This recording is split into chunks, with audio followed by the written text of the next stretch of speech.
Assalamu alaikum, it's Imad from Halal or Nothing. Follow me as I hunt for halal food on my travels to Japan and in search for the world's best halal food. So bismillah, let's dig in and explore the halal world together. Welcome to Tokyo. Hey, Assalamu alaikum. We made it. We're here. We're in Tokyo, Japan. And you already know that the first thing that we had to do when we got here was go to 7-Eleven. Everything closes late at night. We're here. It's like 12:30 in the morning, and the only thing that was open was 7-Eleven. So we went. We got some goodies. And let's see what we got. So everything literally was in Japanese. I took my iPhone. I went onto the camera app, and I just translated everything by just scanning it on the camera, which was super convenient. I found out that a lot of the things that are super viral here, like that strawberry custard sandwich, it's not actually halal because they put gelatin in it. So that came super clutch. This is our haul. I forgot to film inside 7-Eleven. We got some yogurt. We got some seaweed root. We got onigiri. This one does not have any mirin or alcohol in it, which is nice. Some waffles. Some wafer sticks. Some almonds. A little mochi donut. This is what I'm having for dinner. I got this pasta salad with some shrimp. Then we got some Chinese yam. We got some soft-boiled eggs. We got the famous 7-Eleven strawberries. Got some miso soup. And we got some local Japanese chewing gum. Assalamu alaikum wa rahmatullahi wa barakatuh. Welcome to Tokyo, Japan. We are finally here. I cannot wait to try some of the halal Japanese food and show you guys a little bit of what Tokyo is like and maybe inspire you guys to come and book a trip of your own to come here. So come along with me and let's see what we get about stew today. So we've made our way to our first stop, which is this place called Bill's. It's a brunch place in Ginza, Tokyo. I think it's like an Australian Japanese menu. They have these really famous fluffy ricotta pancakes that everyone kind of talks about that comes to this place, so I'm gonna try it and we'll see how it tastes. One thing about Japan is that they literally have lineup culture everywhere, so you need reservations everywhere. If you don't have reservations, you're gonna be stuck in a line. Thankfully for us, we came here, we got our names down on a list, and then we just came back an hour later because Ginza is a nice shopping area in Japan. It's finally here. We got the ricotta pancakes with some honeycomb honey and some bananas. And wifey got the poached eggs and the avocado toast with cherry tomatoes. It looks delicious. Look how fluffy this is. Oh my god. Now these aren't the Japanese pancakes, but they're still fluffy Japanese style ricotta pancakes. But bismillah, let's give it a try. Really fluffy. They said ricotta, but it doesn't really taste too cheesy. It's almost got like a custardy feel to it. And I think that the honey that they gave it with is really, really light. And it's not too sweet, which is nice. The weather here in Tokyo sucks. It's raining like crazy, but it's kind of a vibe to be walking around. Everybody else has got their umbrellas out. Alhamdulillah, beautiful day. That meal, by the way, the breakfast meal was actually solid. I'd give it like a solid 7 out of 10. I thought those pancakes were pretty good and I highly recommend it. I don't think there's a lot of brunch spots here in Tokyo. I don't think they really have brunch culture here, so it's a little bit hard to find like breakfast spots, so make sure you're mindful of that when you come to Tokyo. Just exploring Tokyo a little bit. We spent the morning and afternoon shopping, and now it's around 4 p.m. and we've arrived at the Sensoji Temple, which is a Buddhist temple here in Tokyo in the Asakusa area. It's nice. The day kind of just sucks. It's really beautiful. The architecture is really cool. There's a really cool line of shops outside the Sensoji temple called Nakamise. So many different things over here. I even saw a place where you can get halal Kobe beef. But I came here to get some mochi, and you can't go to Japan without getting some mochi, you know what I'm saying? Bismillah. I'm not gonna lie, I'm more used to the mochi with the ice cream filled inside. I was just gonna say that. I'm like, I knew you were gonna say that. I probably would have liked that better, but the mochi over here, like on the outside, is really soft. So you can just kind of tell that this is fresh mochi. Matcha. I think I like the strawberry one better with the red bean filling inside. So we're done exploring Tokyo for today. We went to Ginza, did some shopping. Then we went to the Sensoji Temple in Asakusa. And now we're going to have our dinner for tonight. We're still in Asakusa, and we're going to have some halal Japanese barbecue. We made it. We are at Yakiniku Panga. So you can see they have lots and lots of Wagyu options on the menu. I can't read most of this because it's in Japanese, but they also have English portions on the menu. Damn, so all the sides came out really fast. So they gave us a lemon sauce, a miso sauce, and a soy sauce with some seaweed soup. They gave us some kimchi. They gave us the chicken, which just arrived. And they gave us some salad as well. So it says over here that they actually source their Wagyu beef from the best of the best Wagyu beef that they have in Japan. Only 4% of the highest rank of A5 Wagyu beef. So they take their selection of beef very, very seriously. I'm so excited to try this. We're really used to having Australian Wagyu, which by standard is halal, which you can get at a lot of different steakhouses in Toronto, in North America in general, but you don't really find halal Japanese A5 Wagyu. So this is a really, really unique opportunity. Definitely something you can only experience in Japan. Oh my god, look at that. Allahu Akbar, man. I'm so excited to dig into this. That's not beer, that's jasmine tea, because I feel like some hot tea would cut the fattiness out really nicely, so I felt like this was necessary to order. And I totally forgot that they also gave us some seafood as well. Getting the first piece of Wagyu on the grill. This is my first piece of A5 Japanese Wagyu. Bismillah. Oh my god. It's buttery soft. It's like buttery soft. It's really, really, really soft. Like it's really buttery. Boneless chicken thigh. Whatever they marinated this chicken with is absolutely delicious. It's really good. It's got a little bit of a tang, tiny bit of spiciness, slightly sweet, really delicious. Scallop.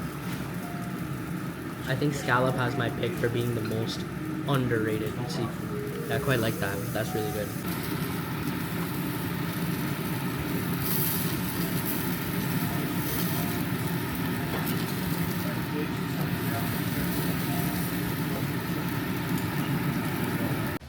Alright, as you can see, the meat sweats are kicking in. Alhamdulillah, I thought that was pretty good.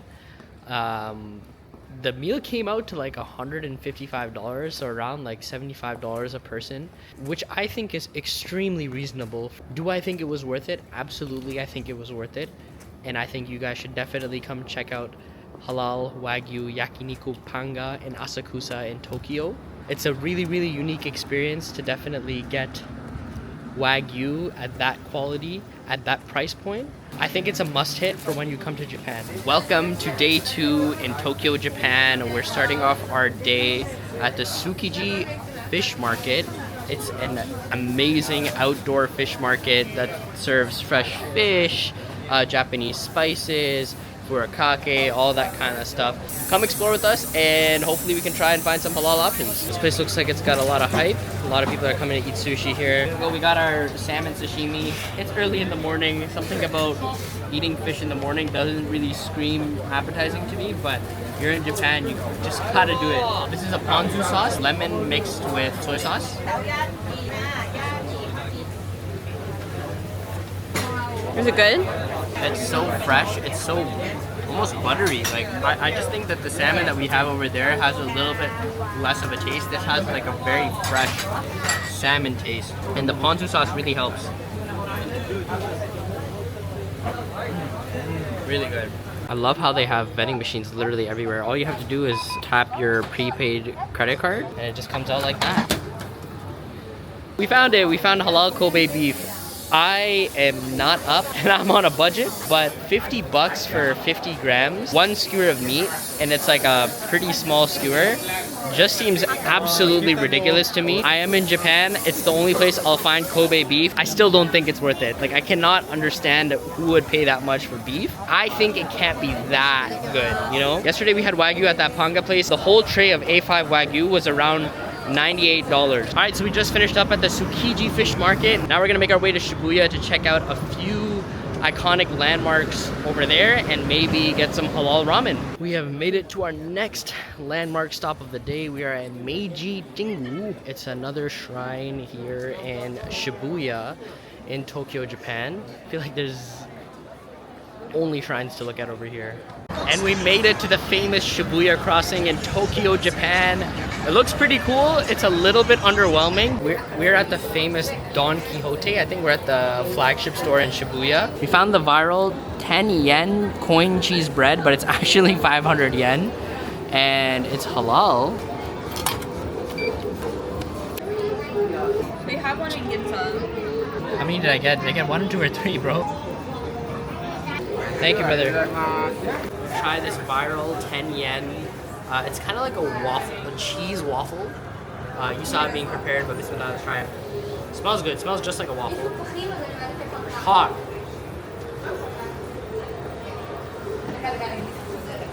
Think of one of those like waffles that you get at like a Best Western hotel with mozzarella cheese in it.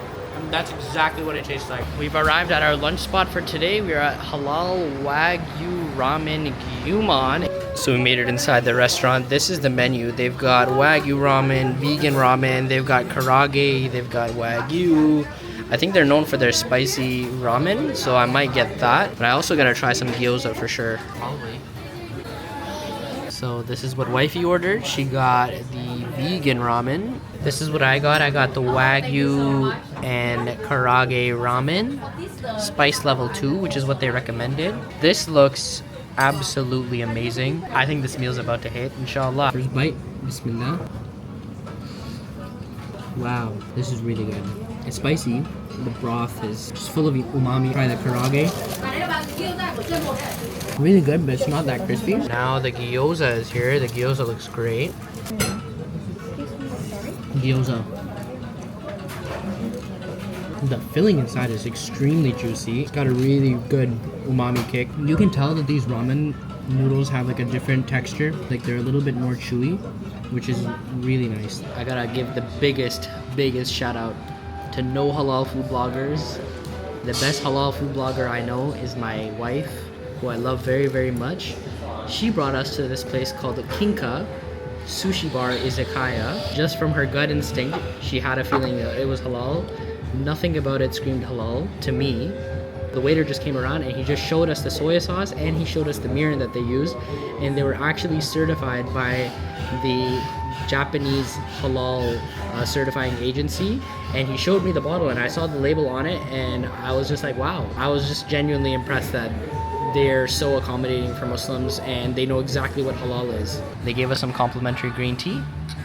Now everything is here. We got their house special roll, which has got 4 different types of seafood in it, and it's torched. We got our sashimi, our green tea, we got some pickles, some miso soup, and some aburi torched sushi as well. It all looks fantastic, so beautifully presented. Let's give it a try, inshallah. Hi, bismillah. Let's try the house special roll.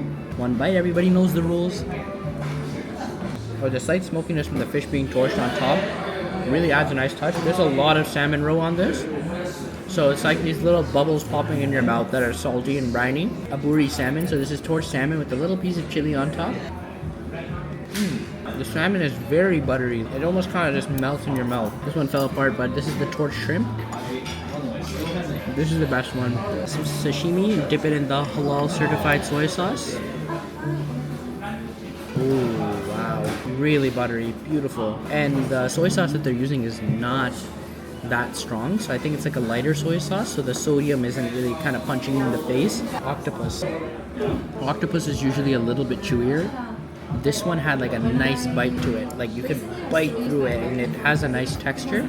Still chewy, but you don't have to chew as much to get through the entire fish. Now I'm gonna put the camera away and enjoy this meal. So that meal was absolutely delicious. I didn't put this on camera, but I actually ordered an extra piece of fatty tuna, which I have never had before. I thought I was ordering regular tuna because I thought the tuna on the sashimi was so good, but I actually ordered a fatty tuna. It was a $10 piece of sushi, but man, that $10 piece of sushi was the best piece of sushi I ever had in my entire life. It was just so buttery, so soft. I'm at a loss for words of how good that piece of sushi was. But 10 out of 10 recommendation. Thank you, wifey.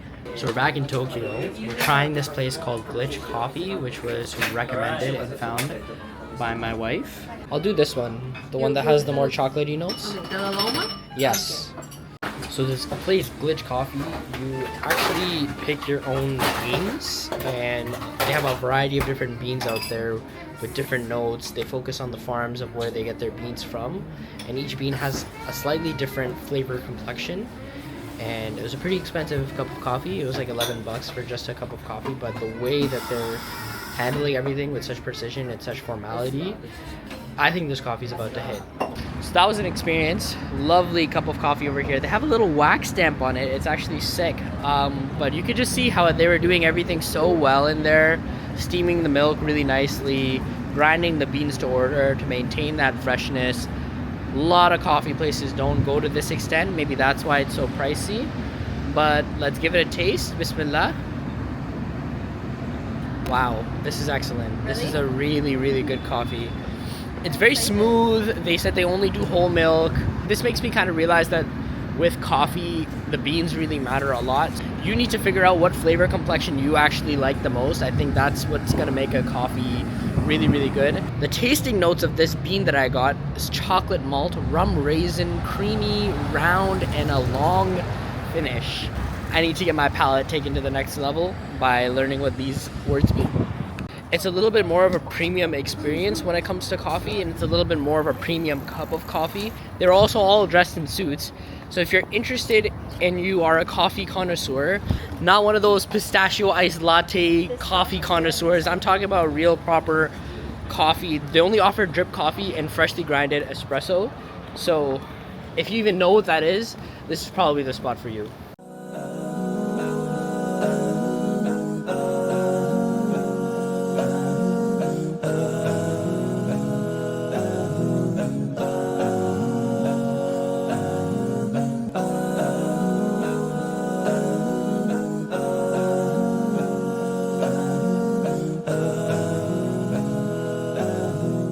So we made our way to Team Labs Tokyo to visit an immersive art exhibition and check it out. It's pretty cool. They also have a full dark dining experience, which we decided not to go for because it was a little bit more expensive. And they also have a vegan ramen place connected to Team Labs. This place is called Vegan Uzu Ramen. It's actually on the Michelin Guide in Tokyo.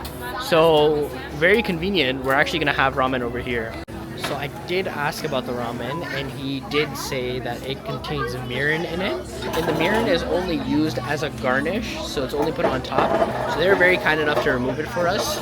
If you want something without alcohol or without mirin in Japan, all you have to say is mirin nishi, and they'll understand. So the vegan ramen is here. It's a miso ramen. You can see that there's tomato, there's some chili, looks like some onions, some yuzu, some blackened mushrooms. Let's try the broth. Wow, really good. Really good.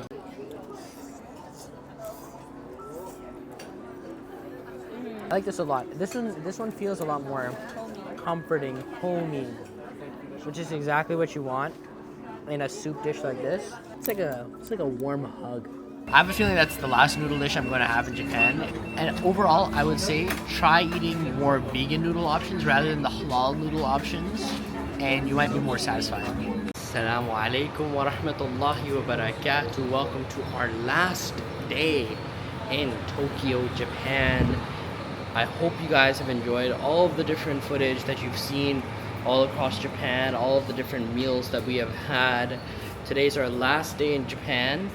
We're in Tokyo, and it's also Friday, so Jumu'ah Mubarak. That means we are going to be going to Tokyo's famous Jami Masjid for Jumu'ah before we head on to our flight today.